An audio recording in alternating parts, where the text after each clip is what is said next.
So welcome everyone to the first ever episode of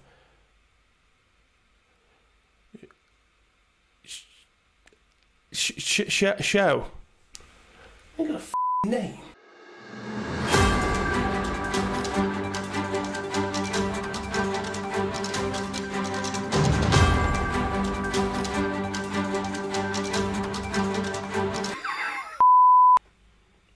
How good's this? Hey? What a setup. I've always wanted a show, and here we are. We've got to start somewhere. This set took me ages to make, like days, weeks, months, years even. We've got to start somewhere. So before we get into our main topic, it's a sad day for the Ryder Cup and golf in general. To be fair, I have some mini news. James Robinson is still a cut. James Robinson is still wonderful. So to the breaking news in the golf world, the Ryder Cup as we know it is dead. Forever.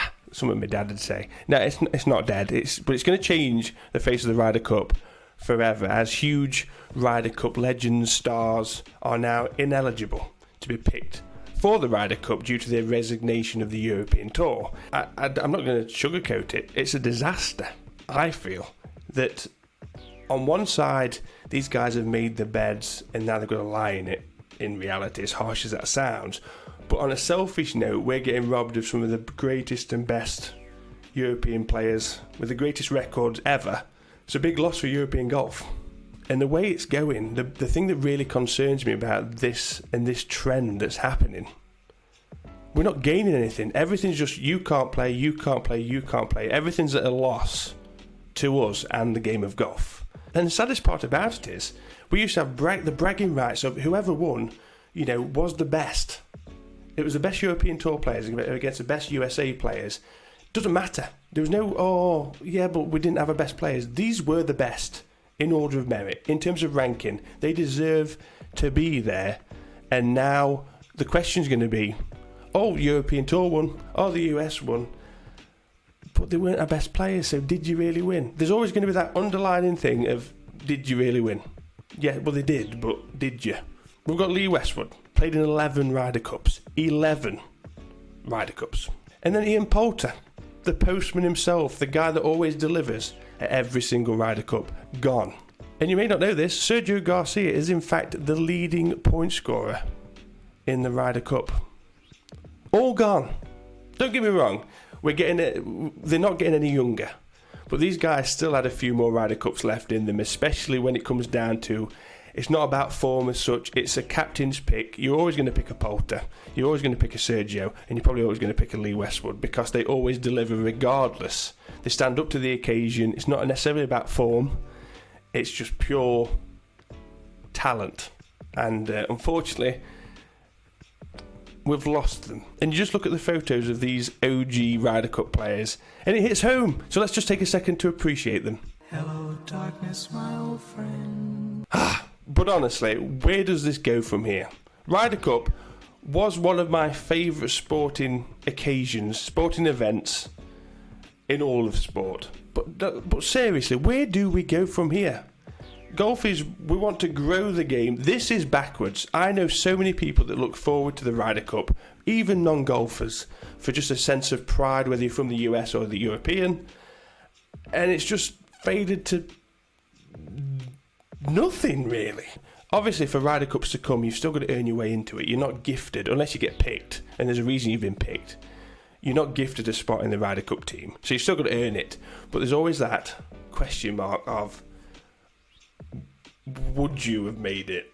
Do you know what I mean? And I'll be brutally honest, I don't want the Ryder Cup to be loads of names that we've barely ever heard of. The point is, if you watch a DP World, you'll know these guys. If you watch the PGA Tour, you will have heard of these guys. But so in a statement, the European Tour said, we would like to take this opportunity to thank the 4 players for the contribution they have made to the tour, and in particular Sergio, Ian and Lee, for their significant part they have played in Europe's success in the Ryder Cup over many years. Their resignations, however, along with the sanctions imposed upon them, are a consequence of their own choices.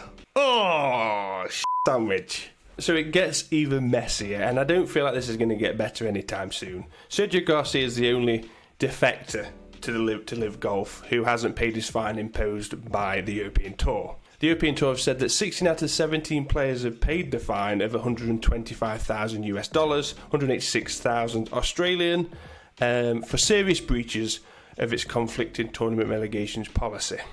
And it said that the Tour will take appropriate action if Garcia continues to ignore this sanction. Oh dear! So one of the key faces now of the PGA Tour is Rory, and he had a few things to say about, obviously, the disappointment of the big guys missing out of the Ryder Cup. And he just said, I think it's a shame that you've got the highest point scorers ever in the Ryder Cup, and two guys that when they look back on their career, that's probably going to be at least a big chunk of their legacy, is the roles that they played in the Ryder Cup for Europe. At the end of the day, I just don't want the Ryder Cup to become a meh event. So for everyone that's asked me where do I stand with all this, I don't. I feel like I want golf to win, and golf is seriously getting hurt. Like, seriously getting hurt right now. In terms of getting eyes on what we need to do, a ball rollback, everything along those lines. It's like, what are we trying to do to this sport? Everything exciting about it is going. Our most emotional players that really care about the winning the Ryder Cup are gone. And that's their decision. I get that, but it's still hurting golf. So, not particularly happy about it, if I'm honest, hence why I'm here. Guys, comment down below your thoughts on this. It's a messy one. Like I say, I don't think anyone's in the right. These guys have made the decision to go. This is a consequence. We, as the viewers of golf, are the ones that have been, I think, the most hard done by, to be honest. I really do. Tough topic. It's not always going to be bad news. We're going to have some good news, obviously. I don't want to be the bearer of bad news, but it's going to be a trending topic. I want your thoughts down below. Discussion time, for sure. If you like the content, please hit the subscribe button, the bell notification, and follow us on social media. Much appreciated. Keep an eye on this channel. We've got many different things golf-themed. And, yeah, see you soon.